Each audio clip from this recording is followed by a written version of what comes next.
Harold Peterson shuffled through the crowded airshow grounds, his worn leather jacket hanging loose on his thin frame. At 78 years old, his steps were slower than they once were, and his hands shook slightly as he gripped his wooden walking cane. The summer sun beat down mercilessly on the airfield, and sweat beaded on his weathered forehead beneath his faded baseball cap. Around him, families with excited children pushed past, eager to get closer to the modern fighter jets on display. Young couples held hands as they marveled at the sleek aircraft, their conversations filled with wonder about the advanced technology.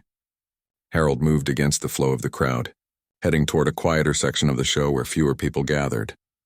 "Excuse me, old man, you're in the way," a teenager muttered as he squeezed past Harold, nearly knocking him off balance. Harold caught himself with his cane, saying nothing. He was used to being invisible, just another elderly face in a world that moved too fast for him. The air show announcer's voice boomed across the field, introducing the next demonstration. Harold found himself a spot on a small hill overlooking the runway, away from the main crowd. He lowered himself carefully onto the grass, his joints protesting with every movement. From his jacket pocket, he pulled out a small, tattered photograph and held it gently in his trembling hands. The photo showed a much younger version of himself, standing proudly in front of a massive aircraft. His uniform was crisp, his shoulders straight, and his eyes held a fire that age had dimmed but not extinguished. In the background of the photo, other airmen stood at attention, all of them looking impossibly young and brave. A group of college students nearby noticed Harold sitting alone and began to whisper among themselves. "Look at that old guy with the picture," one of them said loud enough for Harold to hear. "Probably thinks he was some kind of war hero or something." They laughed quietly, pointing in his direction. Harold's fingers tightened around the photograph, but he didn't look up. He had learned long ago that explaining his past only invited more ridicule. People saw an old man struggling to walk, not the pilot who had once commanded respect in the skies. His stories sounded like fantasies to those who had never lived through what he had experienced. The crowd's attention turned skyward as the next aircraft approached for its demonstration.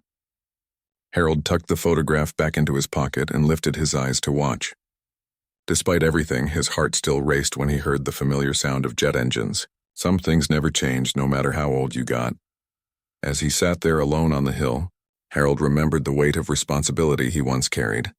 The split-second decisions that meant the difference between life and death. Those memories felt both distant and immediate, like they belonged to someone else yet were carved into his very soul. The teenagers continued their commentary, their voices carrying on the wind. "My grandfather says the same thing about being a pilot," one said mockingly. "These old guys all think they were Top Gun or something."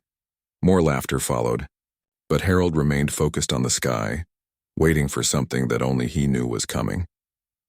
In the distance, ground crew members prepared for the next demonstration, their movements precise and coordinated. Harold watched them with knowing eyes, recognizing the careful choreography that preceded every flight. He understood the weight of their responsibility, the lives that depended on their attention to detail. The sun began its descent toward the horizon, casting long shadows across the airfield. Harold shifted slightly, trying to find a more comfortable position on the hard ground. His body ached, but his spirit felt lighter than it had in years. Today was different somehow, though he couldn't yet put his finger on why. As the crowd continued to swell around the main viewing areas, Harold remained in his solitary spot, content to watch from a distance. He had learned that sometimes the best view came not from being in the center of things, but from understanding what you were truly seeing. The young people around him saw machines and spectacle, but Harold saw something deeper. The photograph in his pocket seemed to pulse with warmth against his chest, a tangible reminder of who he had been when the world was different, when every day brought new challenges and the stakes couldn't have been higher, when being young meant being invincible, and the future stretched endlessly ahead like an open runway. A gentle breeze picked up across the field, carrying with it the scent of aviation fuel and the distant hum of anticipation. Harold closed his eyes for a moment, letting the familiar sounds wash over him.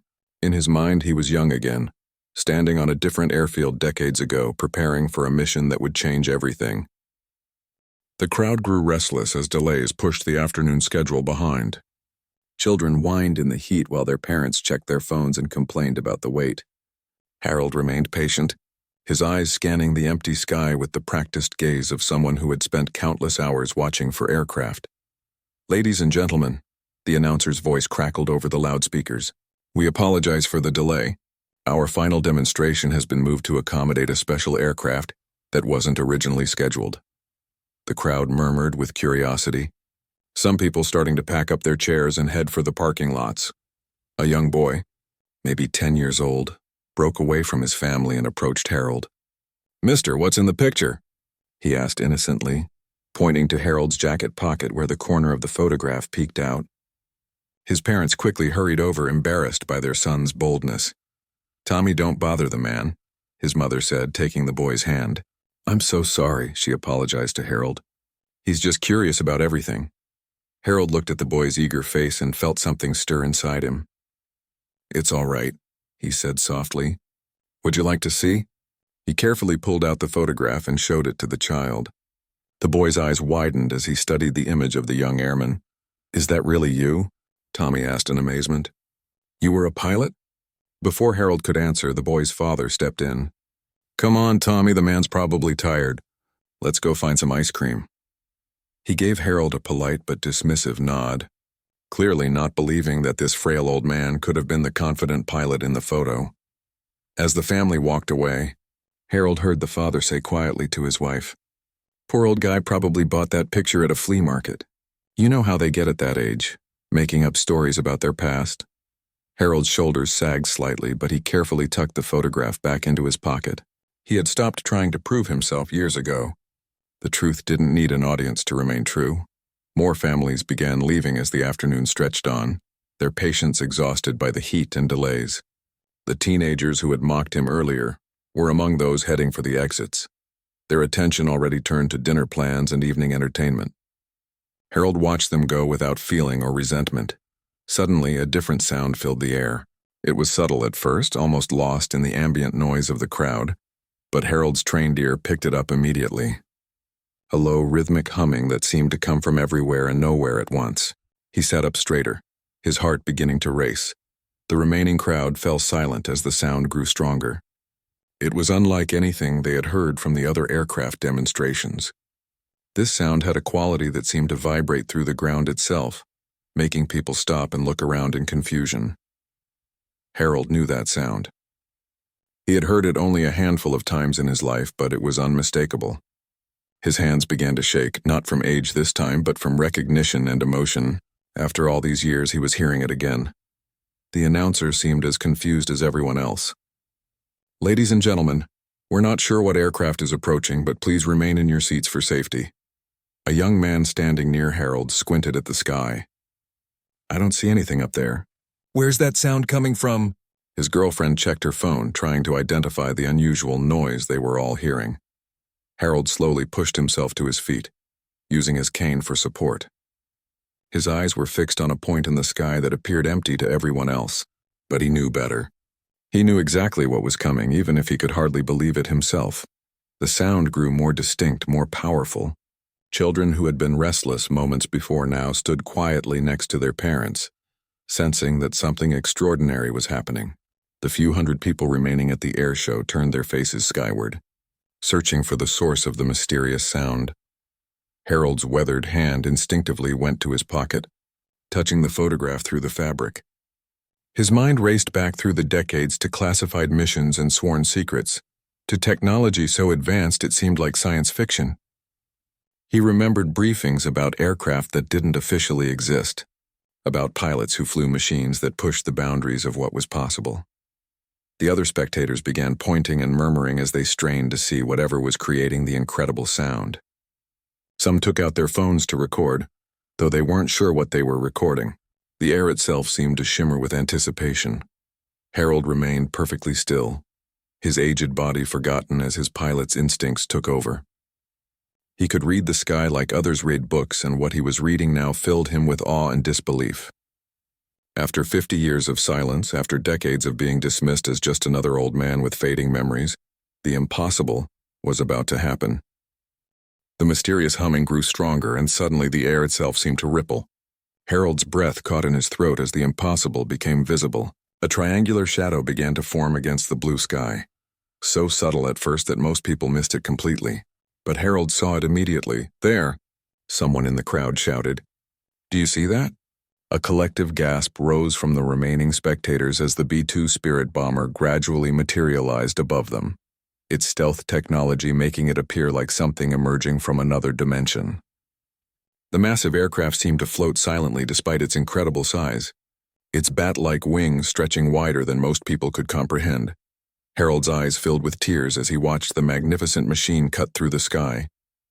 He had only seen a B-2 twice in his lifetime, both times during classified briefings that he had never been allowed to discuss. The aircraft represented the pinnacle of aviation technology, a machine so advanced that most people would never even know it existed. The crowd fell into stunned silence. Children who had been restless moments before now stared with wide eyes and open mouths. Adults fumbled for their phones, though they weren't sure if they were allowed to photograph what they were seeing. The B-2's presence transformed the entire atmosphere of the airshow from casual entertainment to something approaching reverence. Harold's hands trembled as he pulled out his worn photograph and looked at it again. In that faded image, he stood next to an aircraft that had been revolutionary for its time. But this B-2 represented decades of advancement beyond even his wildest dreams as a young pilot. The technology gap between his era and this moment felt both vast and intimately connected. "How is it so quiet?" a young woman whispered to her companion. "Something that big should be making more noise." Harold smiled through his tears. If they only knew the science and engineering that had gone into creating this whisper-quiet giant. The countless hours of testing, the brilliant minds who had solved problems that seemed impossible. He understood the magnitude of what they were witnessing in ways the crowd could not. The B-2 began a slow, graceful turn over the airfield. Its movements were deliberate and precise, each adjustment calculated to showcase the aircraft's incredible maneuverability despite its massive size. Harold recognized the skill of the pilot immediately. This wasn't just a flyover. This was a demonstration by someone who truly understood their machine. An elderly woman sitting near Harold leaned over to her husband. "Frank, in all our years of coming to air shows, have you ever seen anything like this?" Her voice was filled with wonder, as if she were witnessing something beyond normal human experience. Harold wanted to tell her that she was absolutely right. The B-2 wasn't just another aircraft. It was a glimpse into technology so advanced that it might as well have been magic. But he remained silent, content to watch the beautiful display unfolding above them. As the bomber continued its demonstration, Harold noticed something that made his heart skip a beat. The aircraft wasn't just flying random patterns. There was purpose in its movements, a specific sequence that seemed familiar. His pilot's mind began analyzing the flight path, recognizing something that others would miss. The B-2 was flying a tribute pattern. The precise turns and altitude changes were the same ones used in military funeral flyovers, a traditional salute reserved for fallen heroes. But this wasn't a funeral. This was something else entirely. Harold's breathing became shallow as realization dawned on him. Somehow, impossibly, this demonstration was connected to him, but that couldn't be right. He was just an old man sitting alone on a hill, forgotten by a world that had moved on without him. There was no way the pilot of that incredible machine even knew he existed. The crowd began to murmur as the B-2's flight pattern became more obvious. Even civilians could sense that something special was happening, though they couldn't quite identify what it was. Cameras clicked and phones recorded as people tried to capture a moment they instinctively knew was historic. Harold clutched his photograph tighter, his mind racing through possibilities. Had someone recognized him? Was this elaborate display really meant for him, or was he letting his emotions create connections that didn't exist? After decades of anonymity, the idea that anyone would remember his service seemed too incredible to believe. The bomber completed another perfect turn, its engines producing that distinctive whisper that spoke of technology beyond most people's understanding. Harold watched every movement with the eye of a fellow pilot, appreciating the skill and precision required to handle such an advanced aircraft. As the B-2 lined up for what appeared to be a final pass over the airfield, Harold slowly rose to his feet. Something deep inside him, some instinct developed over years of military service, told him that this moment was about to become something extraordinary. He stood as straight as his aged body would allow, his cane forgotten beside him on the grass. The B-2 Spirit began its final approach, flying lower than it had during the entire demonstration. Harold watched with growing amazement as the massive aircraft descended to an altitude that would normally be considered dangerous for such a large plane at an air show. The crowd sensed the unusual nature of this maneuver, with many people standing and pointing at the approaching bomber. As the aircraft grew closer, Harold could see details that had been invisible from higher altitudes. The sleek, angular lines of the stealth bomber were even more impressive up close, its dark gray surface seeming to absorb light rather than reflect it. This was a machine designed for invisibility, yet here it was, deliberately making itself the center of attention. "Look how low it's flying," someone called out nervously. "Is that safe?"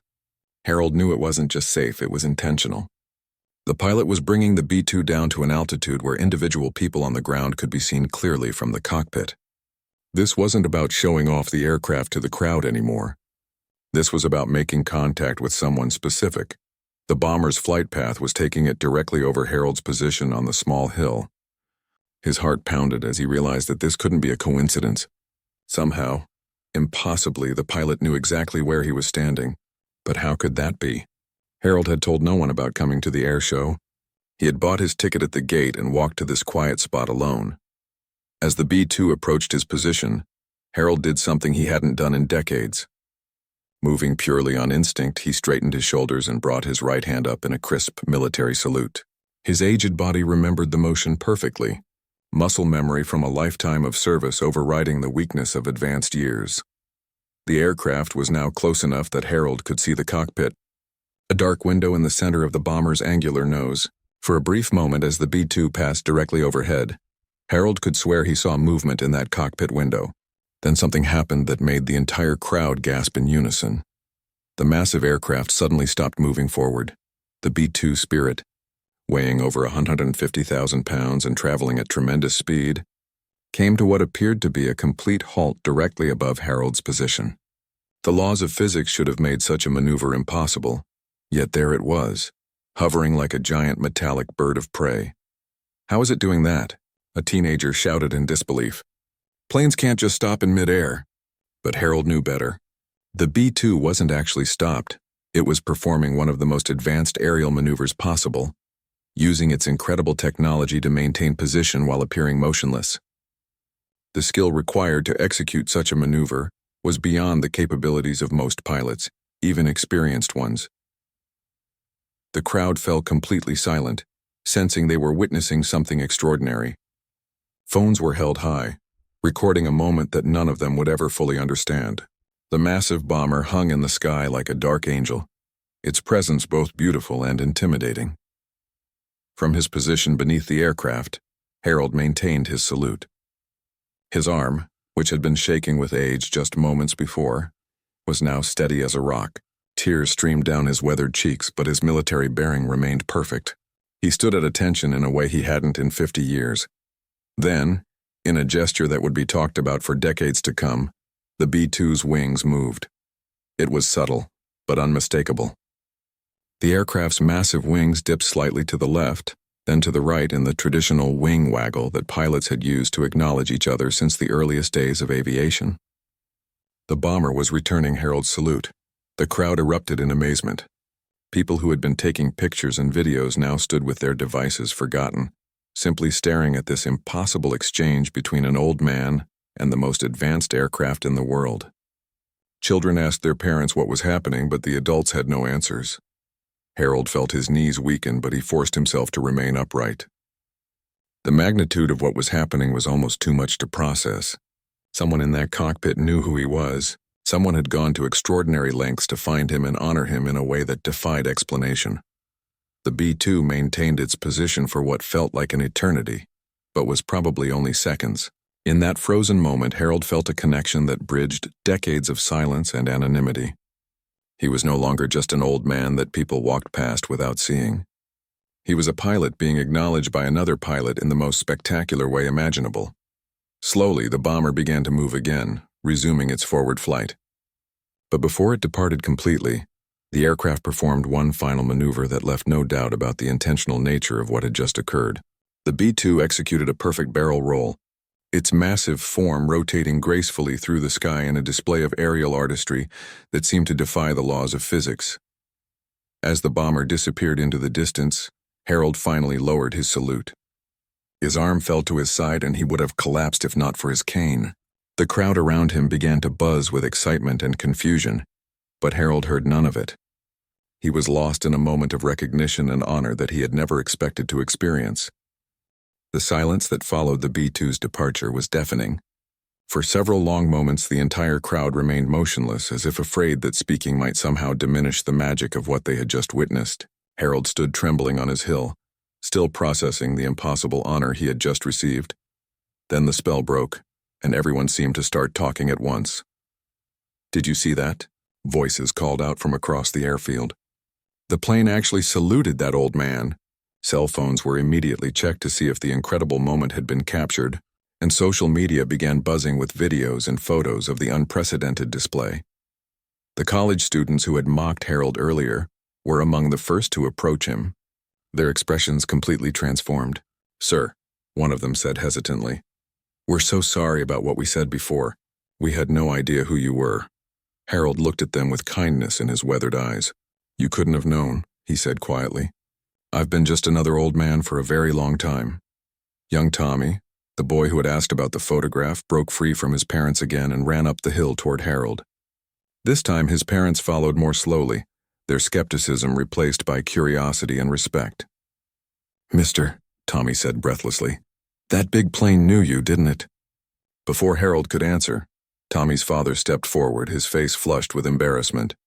"Sir, I owe you an apology. I shouldn't have assumed. I mean, what we just saw was incredible. Could you tell us what happened up there?" Harold looked down at the eager faces surrounding him. More people were climbing the small hill, drawn by curiosity about the old man who had somehow commanded the attention of the world's most advanced bomber. News crews who had been covering the air show were redirecting their cameras and microphones in his direction.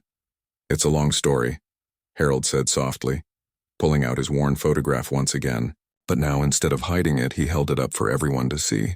In the light of what had just occurred, the image took on new significance. A reporter pushed through the growing crowd, her camera operator right behind her. "Sir, I'm Jennifer Martinez from Channel 7 News. Can you tell us what just happened here? Why did that aircraft single you out?" Harold studied the eager faces around him. For decades, he had kept his secrets, honoring classified operations that had shaped the course of history. But times had changed, and some stories were finally being declassified. Perhaps it was time to share what he could. "My name is Harold Peterson," he began, his voice growing stronger with each word. 50 years ago, I was a test pilot for experimental aircraft that most people have never heard of. I flew machines that weren't supposed to exist, on missions that were never officially acknowledged." The crowd pressed closer, hanging on every word. Tommy's eyes were wide with excitement, and even the teenagers who had dismissed him earlier were listening intently. Harold continued, "The aircraft I flew were the predecessors to what you saw today. We were pushing the boundaries of what was possible, testing technology that would eventually lead to planes like the B-2 Spirit. Most of our work was classified, and we were sworn to secrecy about what we did." A military historian in the crowd stepped forward. "Sir, are you saying you were involved in the development of stealth technology?" Harold nodded slowly. "I was one of the pilots who tested the early prototypes. We called them gray ghosts because they barely showed up on radar. Back then, the idea that we could make an aircraft invisible to enemy detection seemed like science fiction." The reporter sensed a major story developing. "But how did the pilot of that B-2 know you were here? How did they know who you were?" Harold's eyes turned skyward, following the path the bomber had taken. "I think someone has been keeping better track of us old test pilots than we realized. Maybe it's time they started honoring the people who made their advanced aircraft possible." An elderly man in a military cap pushed through the crowd. "Harold Peterson," he said with recognition dawning in his voice. "Ghost Squadron, right? I heard stories about you guys when I was coming up through the ranks. They said you flew planes that couldn't be detected on missions that never officially happened." Harold smiled, feeling a weight lifting from his shoulders that he hadn't even realized he was carrying. "Ghost Squadron. I haven't heard that name in 40 years. The crowd was growing larger as word spread through the air show about what had happened.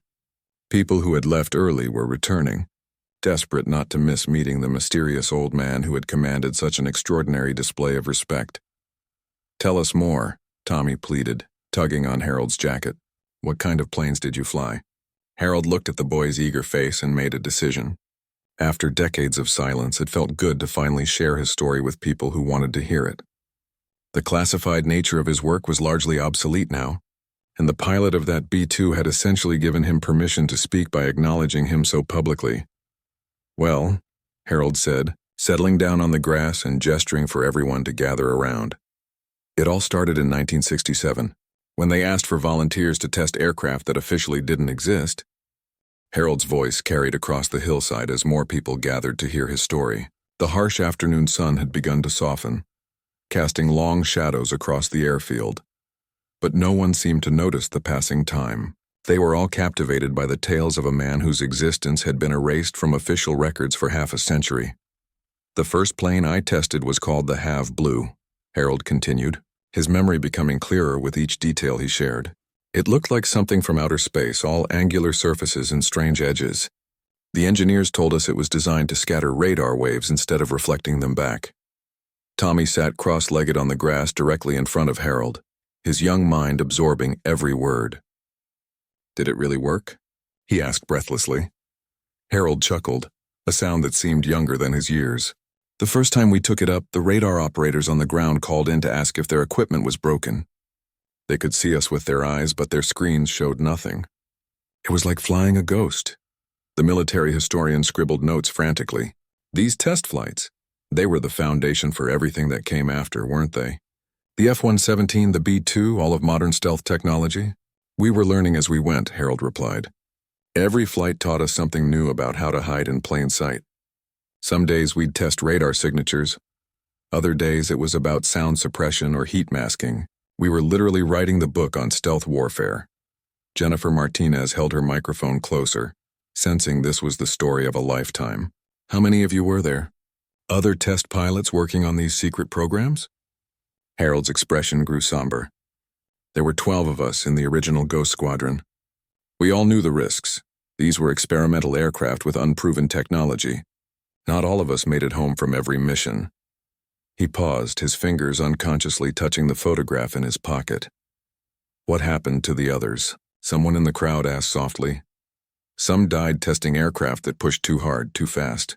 Others completed their service and disappeared back into civilian life, sworn to secrecy about what we'd accomplished.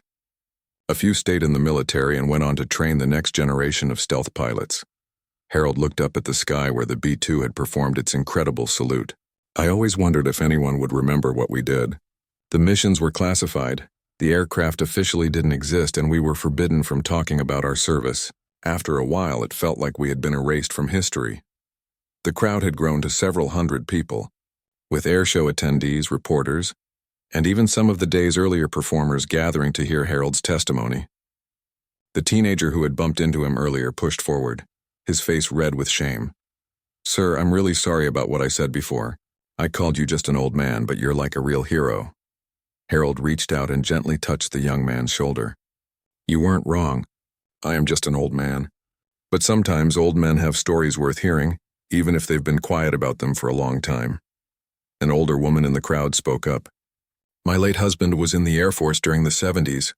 He always said there were pilots doing things that couldn't be talked about. He never knew any details, but he had tremendous respect for what he called the ghost pilots." Harold's eyes misted over. "Your husband was a wise man. Even though we couldn't share what we were doing, knowing that our fellow service members understood there was something important happening, that meant everything to us." Tommy tugged on Harold's sleeve. "Mr. Harold, do you think the pilot in that big plane today was someone you taught? Is that why he knew to salute you?" Harold considered the question carefully. "I never taught B-2 pilots directly, but the techniques we developed, the lessons we learned, all of that knowledge was passed down through the years. In a way, every stealth pilot flying today is connected to what we did 50 years ago." The reporter sensed another angle to the story. "Do you have any idea how today's demonstration was arranged? Someone had to know you would be here, had to plan this incredible tribute." Harold shook his head slowly. "I have no idea. I bought my ticket at the gate this morning on impulse. I just wanted to see the planes again. to remember what flying felt like. He paused, looking thoughtful. But the military has ways of keeping track of people even decades later. Maybe especially the people they once trusted with their biggest secrets. A man in a crisp Air Force uniform had been standing at the edge of the crowd, listening quietly. Now he stepped forward, and Harold noticed the pilot wings on his chest and the rank insignia of a full colonel. "Mr. Peterson," the officer said formally, "I'm Colonel James Mitchell, and I flew that B-2 today." The crowd fell silent, stunned by this revelation. Harold stared at the younger man, his mind struggling to process this unexpected encounter. Colonel Mitchell continued, "Sir, I've been waiting 30 years for the chance to meet you. My father was Captain Robert Mitchell. He was one of the engineers who worked on the Half Blue project. He died when I was young, but before he passed, he told me about a test pilot named Harold Peterson, who was the bravest man he'd ever met." Harold's hands began to shake as memories flooded back. "Bobby Mitchell," he whispered. "He was barely out of college when they assigned him to our project. Brilliant kid, always asking questions, always trying to make the planes better." "That was him," Colonel Mitchell said, his voice thick with emotion. "And thanks to you, he lived long enough to inspire me to become a pilot myself." Harold stared at Colonel Mitchell in disbelief, his mind racing back through the decades to memories of a young engineer with bright eyes and endless enthusiasm. "Bobby's son," he said quietly, his voice filled with wonder. "How did you find me?" Colonel Mitchell smiled, reaching into his flight suit pocket. "It wasn't easy. Dad left me some files when he died, including photographs and stories about the Ghost Squadron pilots. When I became qualified to fly the B-2, I made it my mission to track down the surviving members of your unit." The crowd listened with rapt attention as the colonel continued. "We've been monitoring military records, veteran databases, anything that might give us a clue about where you all ended up. When your name showed up on the airshow ticket system this morning, I knew this might be my only chance." Harold shook his head in amazement. "You arranged all of this just for me?" "Not just for you," Colonel Mitchell replied. "For all of you. Dad used to say that the Ghost Squadron pilots were the unsung heroes of modern aviation. You risked your lives testing technology that kept America safe for generations, and nobody was allowed to thank you for it." Tommy looked between the two men with wide eyes. "So the airplane salute was like saying thank you?" "Exactly like that," Colonel Mitchell said, kneeling down to Tommy's level. "Mr. Peterson here helped design the flying techniques that keep pilots like me safe today. Every stealth mission that succeeds, every enemy radar that we slip past, it all started with brave men like him." Harold pulled out his worn photograph once more, but this time he handed it to Colonel Mitchell. "Your father took this picture," he said softly. "It was after our first successful night mission over enemy territory. Bobby was so excited about the radar data we'd collected that he couldn't stop talking about it." Colonel Mitchell studied the photograph carefully, his eyes focusing on each face.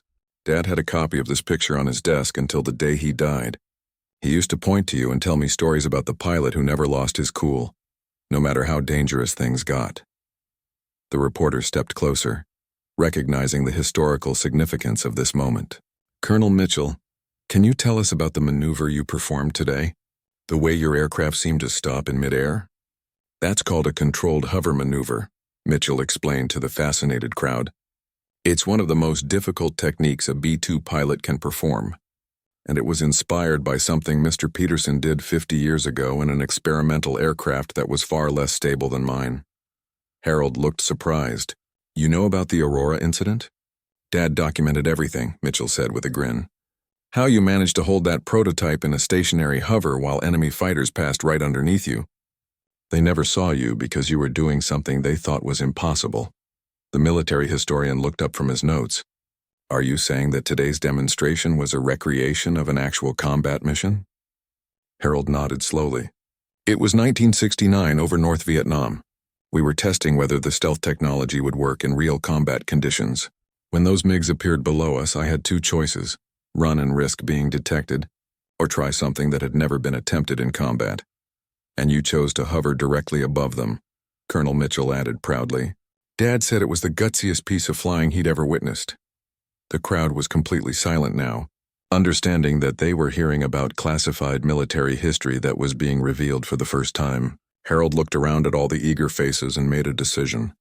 "There's something else," he said, reaching into his jacket pocket and pulling out a second photograph, one he had kept hidden even deeper than the first. This image showed Harold standing next to a sleek, diamond-shaped aircraft that looked decades ahead of its time. The Aurora prototype, Harold said simply. The plane that started it all. Colonel Mitchell's eyes widened. I can't believe you still have that photograph. Dad always said it was destroyed after the project was classified. I kept one copy, Harold admitted. Figured someday, when the secrets didn't matter anymore, people should know what we accomplished. As the sun began to set over the airfield, casting golden light across the gathered crowd, Harold felt a peace he hadn't experienced in decades. The weight of carried secrets was finally lifting from his shoulders. Tommy tugged on Harold's sleeve one more time. Mr. Harold, will you sign my program? I want to remember this day forever. Harold smiled and took the boy's airshow program, writing carefully. To Tommy, remember that heroes come in all ages, and sometimes the most important stories are the ones that waited longest to be told. Harold Peterson, Ghost Squadron. Colonel Mitchell approached Harold privately as the crowd began to disperse. Sir, there's something else. The Air Force wants to honor you and the other surviving Ghost Squadron members. There's going to be a formal ceremony next month with full military honors. Harold looked up at the darkening sky, where stars were beginning to appear. Somewhere up there, invisible to radar and silent as shadows, other pilots were carrying on the work that he and his squadron had started. After 50 years of being ghosts, Harold said quietly, I think it might be nice to be remembered.